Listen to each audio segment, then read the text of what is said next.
नमस्कार मित्रांनो, आपल्या सर्वांचं स्वागत आहे. ज्याप्रमाणे एक दिवा अनेक दिव्यांना प्रकाशित करू शकतो, त्याचप्रमाणे एक चांगला विचार अनेक चांगल्या विचारांना जन्म देऊ शकतो. असेच चांगले विचार तुमच्यापर्यंत पोहोचवण्याचे कार्य आम्ही हाती घेतले आहे.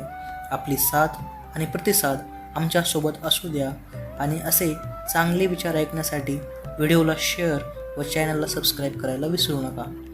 मंडळी जर एखाद्याने आपल्याला विचारलं की काय हो, कसे आहात, सहज स्मित हास्य करत आपण म्हणतो बरं आहे, अगदी मजेत असे म्हणत आपण पुढे जातो. पण आपण खरेच आनंदी आहोत का, हा आपल्यालाच पडलेला खूप मोठा प्रश्न असतो. लहान मूल झोपडीत असो की बंगल्यात, श्रीमंतीत असो की गरिबीत, पण त्याचा चेहरा मात्र नेहमी प्रसन्न आणि टवटवीत असतो. पण श्रीमंतापासून गरिबापर्यंत प्रत्येक मोठा माणूस आतून कुठेतरी नाराज असतो आणि चेहऱ्यावर मात्र नेहमी 12 वाजले असतात. कळत न कळत कोण जाणे कुठेतरी तो लहानपणीचा आनंद हरवतो आणि जबाबदाऱ्यांच्या व समाजाच्या दबावाखाली जीवन कुंठत राहतो. आपण समाजावर इतके अवलंबून होतो की आनंद कशात मानायचा, केव्हा स्मित हास्य करायचे हे देखील समाजाच्यानुसार आपण ठरवतो. इतकंच नव्हे तर आपल्या आनंदाच्या व्याख्याही समाजाकडूनच ठरवल्या जातात. एखाद्या कार्यक्रमामध्ये जर वाद्य वाजत असतील तर कळत न कळत आपले बोट हलायला लागतात आणि मन मोकळं होऊन नाचावंसं वाटतं. पण लोक मला काय समजतील म्हणून आपण आपले हात खिशामध्ये घालतो. एखादा जोक आवडला की मोठ्याने हसावेसे वाटते, पण आजूबाजूला आपण पाहतो आणि कोणाचेही लक्ष नसले तरी देखील समाजाच्या भीतीने आपण स्वतःला सावरतो. सगळ्यात चुकीची सामाजिक भावना म्हणजे जो जितका गंभीर चेहरा घेऊन उभा असतो, लोक त्याला मजबूत व हुशार समजतात. या निरस्तेमध्ये कसला आलंय हुशारपण, तर नेमका खरा आनंद काय हेच आज आपण पाहणार आहोत. तर प्रस्तुत आहे आपल्यासमोर एक नवीन अध्यायाचे नाव आहे आनंदबोध. लहानपणी आपण खूप हसलो होतो व रडलोही होतो, हे प्रत्येकाला आठवते. हा हसण्या रडण्याचा काळ हा जीवनातील सर्वात सुखाचा काळ असे वाटते. हे सुख हसण्यामुळे प्राप्त होते का, रडण्यामुळे दुःख हलकी होते का, या संदर्भात अलीकडे काही उपपत्ती पुढे येऊ घातल्या आहेत. हसण्यामुळे मन हलके होते, मोकळे होते, मनावरचा भार व ताण कमी होतो, आरोग्य सुधारते, व्यक्ती आनंदी राहते.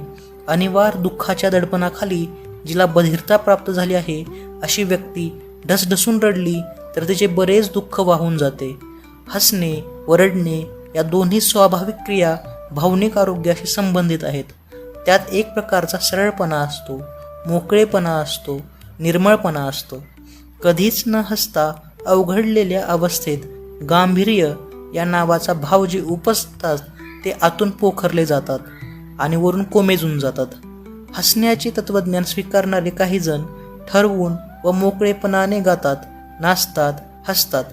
हसणाऱ्यांपैकी काही जण गडबडा लोळतात देखील. सभ्यतेच्या व संस्कृतीच्या नावाखाली माणसाला वेढून टाकणाऱ्या शृंखला निखळून पडल्याशिवाय माणसाला निरभ्र होता येणार नाही, अशी त्यांची धारणा असते. शरीरभर वाहणाऱ्या ऊर्जा प्रवाहाचे अडथळे काही सरळ स्वाभाविक क्रियांमुळे दूर होतात.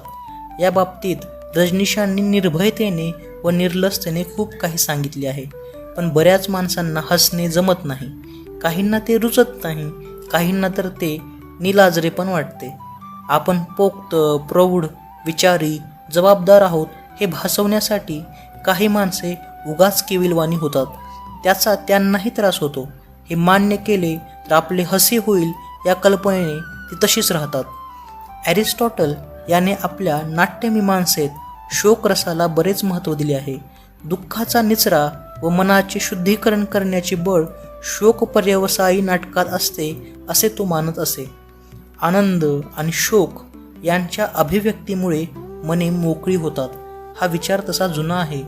वारकऱ्यांच्या भजनात असेच विलक्षण सामर्थ्य आहे. देवाचे नाव घेत भान हरपून जाणे व बेभान दशेत दुःख हद्दपार करणे ही गोष्ट ती लिलिया करतात. यात अंधश्रद्धा नसते, असते ती फक्त तल्लीनता. परमार्थाचे आनंदाशी वैर नाही. साक्षात परमात्मा हा सच्चिदानंद स्वरूपी असेल तर त्याला आनंदाचे वावडे असण्याचे कारणच नाही. पण एक समस्या सतत विचारांच्या मार्गात उभी राहते. भावनांच्या या प्रकट अभिव्यक्तीखेरीज किंवा शारीरिक आविर्भावाखेरीज मनाला मोकळेपण प्राप्तच होणार नाही काय? नामस्मरणामुळे, ध्यानामुळे, शृंगाराच्या माथ्यावर पाऊल ठेवून पार्थिवाच्या पैलतीराला जाता आले तर शांतरस अधिक आनंददायक ठरणार नाही का? स्थितप्रज्ञाचे पर्वतप्राय गांभीर्य अढळ शांतीचे निदर्शक असते. त्यात सात्विक समाधानाच्या अनेक छटा आढळतात. धीर गंभीर होऊनही प्रसन्न राहता येते असा अनेकांचा अनुभव आहे. प्रसन्नता हेच खरे जीवन रहस्य. आवर्जून अतोनात हसण्यापेक्षा सदैव आनंदी व हसतमुख राहणे चांगले नाही का? उगाच पुढचा विचार करू नये व मागचे काही उगाळू नये. कल्पनांच्या कोलाहलामुळे आंदोलित होण्याची सवय सोडून द्यावी. अधूनमधून आभाळाकडे पाहावे आणि त्याच्यासारखे व्यापक व्हावे. कधी पर्वत शिखराकडे पाहावे आणि मनाने सहज उन्नत व्हावे. कधी पाळण्यात झोपे गेलेल्या बालकाच्या निर्व्याज मुद्रेकडे आपल्या मनाचा आरसा करून पाहावे. आनंद शोधावा लागत नाही. नको त्या गोष्टींच्या निधिध्यासामुळे तो नजरेआड राहतो. कोण काय म्हणेल या कल्पनेने अनेक जण कोमेजून जातात. आपले जीवन ही इतरांच्या अभिप्रायांची वही नाही. आपल्या फुलण्याला कोणाची मान्यता लागत नाही. स्वामी विवेकानंद यांनी एका पत्रात आपल्या शिष्यांना म्हटले आहे, पोरांनो, वासरासारखे उंदडत राहा. तुमच्या धमन्यातले रक्त जरा मोकळेपणाने वाहू द्या. ओसाड मनाने व आंबलेल्या चेहऱ्याने जगू नका. हसा, आनंदी राहा माझ्या मुलांनो, आनंदी राहा. जीवनाची आनंदमयता हे एक सत्य आहे. आनंदाचे डोही, आनंद तरंग अनुभवणारे तुकोबा साधकांना सांगून गेले, मन करा रे प्रसन्न, सर्व सिद्धींचे कारण. ब्रह्मानंद ही कल्पना ब्रह्म आणि आनंद यांची एकरूपता व्यक्त करणारी आहे. अहम ब्रह्मास्मी या आर्ष उद्गारात आनंद साठवला आहे. त्यास अनुसरून अवघे जीवन हाच एक आनंदसागर नाही का? आशा आहे की नक्कीच हा व्हिडिओ पाहून तुम्हाला आनंद म्हणजे काय हे केवळ कळालंच नसेल तर अनुभवताही आला असेल. हा व्हिडिओ आवडला असेल तर व्हिडिओला लाईक करा, चॅनलला सबस्क्राईब करा आणि आपल्या मित्रमैत्रिणींना, नातलगांना हा व्हिडिओ शेअर करा, जेणेकरून या दिखाव्याच्या जगात खरा आनंद काय हे त्यांनाही कळेल व त्यांच्याही जीवनात आनंदाचे नंदनवन फुलेल हे मात्र नक्की. धन्यवाद.